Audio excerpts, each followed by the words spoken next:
தாவேக தலைவர் விஜயின் காரை வழிமறித்த நிர்வாகி அஜிதா என்பவர் யார் என்பதை பார்க்கலாம்.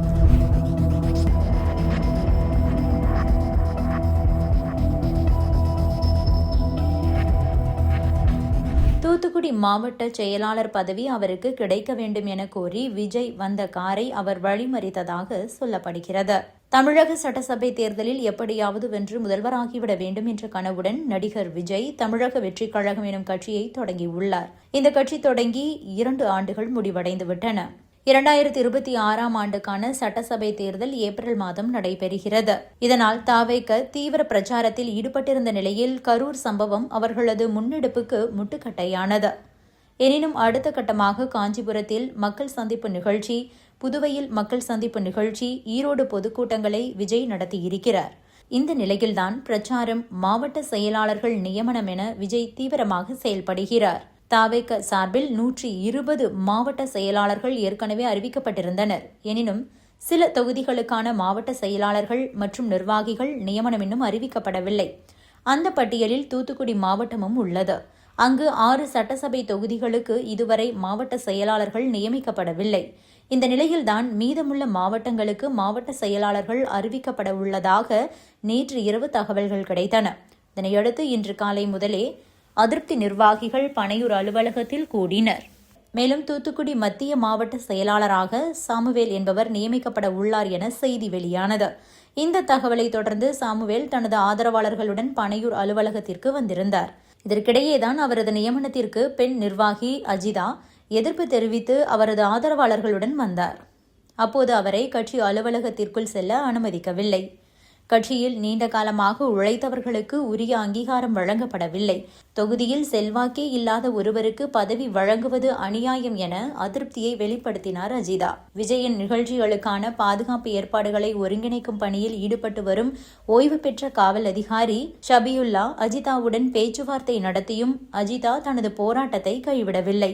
இதனையடுத்து தான் விஜயின் கார் வருவதை அறிந்த அஜிதா அந்த காரை வழிமறித்தார். இதனால் அந்த பகுதியில் பரபரப்பு ஏற்பட்டுள்ளது.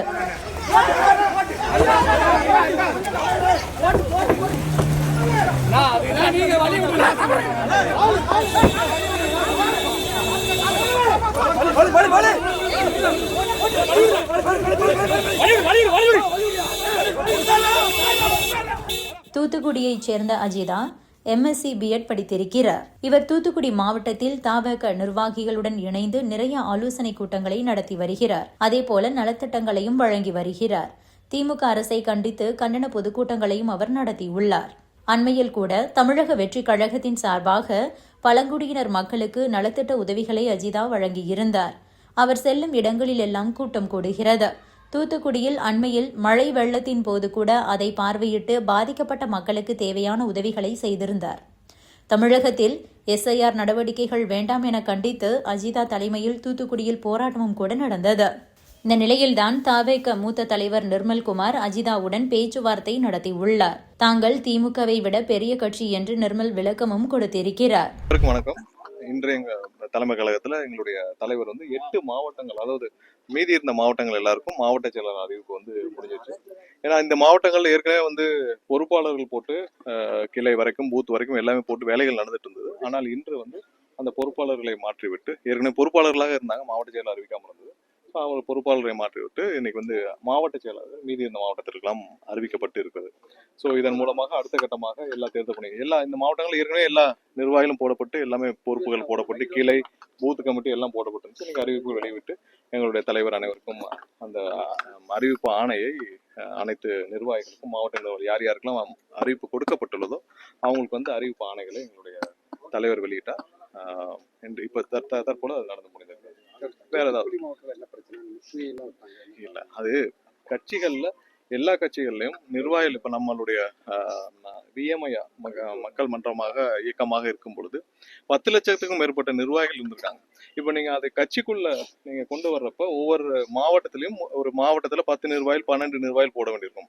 இதுக்கு முன்னாடி வந்து மக்கள் இயக்கமாக இருக்கும் பொழுது 500ல இருந்து 1000 நிர்வாகிகள் வரைக்கும் இருந்திருக்காங்க. ஸோ அதை அலைன் பண்றப்ப ஒவ்வொரு இடத்துலயும் ஒரு சில மன வருத்தங்கள் கண்டிப்பாக இருக்கும். ஆனால் கட்சியாக வரும் பொழுது அதை எப்படி அலைன் பண்ணணும்னு எங்களுடைய தலைவர் வழிகாட்டுதல் பேர்ல போலீஸ் பொதுச் செயலாளர் வந்து அங்கங்க எப்படி பண்ணணும். அதுல யார் ஒரு சில பேருக்கு கண்டிப்பாக கட்சிகள் எல்லா கட்சியிலும் இப்போ இது ஒன்றும் புது விஷயம் கிடையாது. எல்லா கட்சிகள்ல அங்கங்க ஒரு மன வருத்தங்கள் கண்டிப்பாக இருக்கும். ஆனால் உழைத்தவர்கள் யாரையும் எங்களுடைய தலைவர் கைவிட மாட்டார். அவங்களுக்கு தேவையான பொறுப்புகள் அங்கங்க எப்படி வழங்கணும் அதை எங்களுடைய தலைவர் அங்கங்க பார்த்து வழங்குவார். ஸோ இதை நீங்க காலையிலேருந்து இப்போ கலைஞர் டிவி உட்பட இதை வந்து நீங்கள் காலையில் இது வரைக்கும் வராத கலைஞர் டிவியே இன்னைக்கு காலையிலேருந்து வந்து 2-3 யூனிட் போட்டு முதல்வருக்கும் துணை முதல்வருக்கும் ஒரு கொடுக்காத ஒரு முக்கியத்துவத்தை இன்று காலையிலிருந்து பனையூரில் காத்து கொண்டிருந்த கலைஞர் டிவிக்கு என்னுடைய முதற்கண் நன்றியை தெரிவிச்சுக்கிறேன். இது வந்து சாதாரண நிகழ்வு. போன வாரம் பார்த்தீங்கன்னா அறிவாலயத்துல ஒரு எம்எல்ஏவே ஐடி கார்டு கிழிச்சு தூக்கி போட்டு போனார். அதுக்கு மேலேயா ஒரு எம்எல்ஏ வந்து முதல்வரை சந்திக்க முடியலன்னு ஐடி கார்டே கிழிச்சு தூக்கி போட்டு போனார் அறிவாலயத்துல. ஸோ இதற்கு மேலே கட்சியில நிர்வாக நியமனத்துல ஒவ்வொருத்தருக்கும் மன வருத்தங்கள் இருக்கும். ஸோ அதெல்லாம் ஏன்னா இப்பதானே கட்சி 2.5 வருஷம் ஆச்சு, மக்கள் இயக்கமா இருந்தது, எல்லாருக்கும் பொறுப்புகள் இருந்தது. ஸோ எல்லாம் ஒரே ஏஜ் குரூப்ல இருக்காங்க. ஸோ அவங்களுக்கான ஒரு கட்சியில பொறுப்புகள் வழங்கும் பொழுது சின்ன சின்ன அலைன்மெண்ட் இஷ்யூ இருக்கதான் செய்யும். அது சரி செய்யப்படும். திமுகவும் ஒண்ணா சார், ஏன்னா அங்க கார்டு தூக்கி போட்டு போகும்போது முதல்வர் சந்திக்கல, இல்ல காரம் மறிச்சும் தலைவர் விஜய் கண்டுக்க கூட திமுகவை விட பெரிய இயக்கம் எங்களுடைய தமிழக வெற்றி கழகம். திமுகவில் இருந்ததை விட அதிகமான நிர்வாகிகள் இருக்காங்க. திமுகவில் இருக்கிறதை விட அதிகமான ஜனநாயகம் எங்களுடைய கட்சியில இருக்கு. ஒவ்வொரு இடத்திலும் திமுகவில் இருக்கிறவர் வந்து குறுநில மன்னர்கள். இப்ப திருச்சின்னா திரு கே நேருகள் அவர்கள் குறுநில மன்னர். அங்க இருக்கிற எம்எல்ஏக்கள் மாவட்ட செயலாளர் திரு சமுத்திரபாண்டியன் அவர்களே போட்டிருப்பார், இல்ல ஒரு சில மாவட்ட எம்எல்ஏக்களே போட்டிருப்பாங்க, நான் இறந்து விட்டேன்னு நினைக்கிறேன்னு சொல்லி பதிவே பண்ணியிருக்காரு திருச்சியில எம்எல்ஏக்களே. ஸோ அந்த மாதிரி இல்லை, இது முற்றிலும் ஜனநாயகம் உள்ள கட்சி. யார் யாருக்கு என்னென்ன பதவிகள் கொடுக்க வேண்டும் எங்களுடைய தலைவர் அங்கங்க அந்த அலைன்மெண்ட்ல கண்டிப்பா கொடுப்பார். திமுகவை விட பெரிய கட்சி எங்களுடைய கட்சி. திமுகவை விட அதிகமான நிர்வாகிகள் உள்ள கட்சி, நியமிக்கப்பட்டுள்ள நிர்வாகிகள் உள்ள கட்சி. திமுகவை விட அதிகமான ஜனநாயகம் உள்ள கட்சி. ஜனநாயக கட்சியில வேற ஏதாவது அவங்க காத்திருக்காங்க, அதுக்கே விஜய் அவர்கள் பேச்சுவார்த்தை கூட அதை கண்டிப்பா வேற ஏதாவது இது தவிர்த்து வேற ஏதாவது இல்ல சார். அதுதான் நீங்க பரபரப்பா இல்ல, ஏன்னா பெண் நிர்வாகி களத்துல இருந்திருக்காங்க, உங்களுடைய விழாக்கள்ல கலந்துருக்காங்க. நான் பொதுவா எல்லாமே சொல்லியாச்சு. கண்டிப்பா அவர்களை நாங்களும் சந்திச்சு நான் எல்லாருக்கும் பேசியிருக்கோம். இன்னும் எங்களுடைய மேல தலைவர்கள் கூப்பிட்டு பேசுவாங்க. என்ன கட்சியில எல்லாமே வந்து இப்ப நீங்களே உங்களுடைய நிர்வாகத்தில் இருக்கீங்க, ஒவ்வொருத்தருக்கும் உடனே எல்லாமே அங்கே கொடுத்து முடிச்சிட முடியாது. அங்கங்க எப்படி செய்யணுமோ அதை பேசி தீர்த்து அதற்கான வழிமுறைகள் செய்ய வேண்டும். வேற ஏதாவது Subscribe to One India and never miss an update.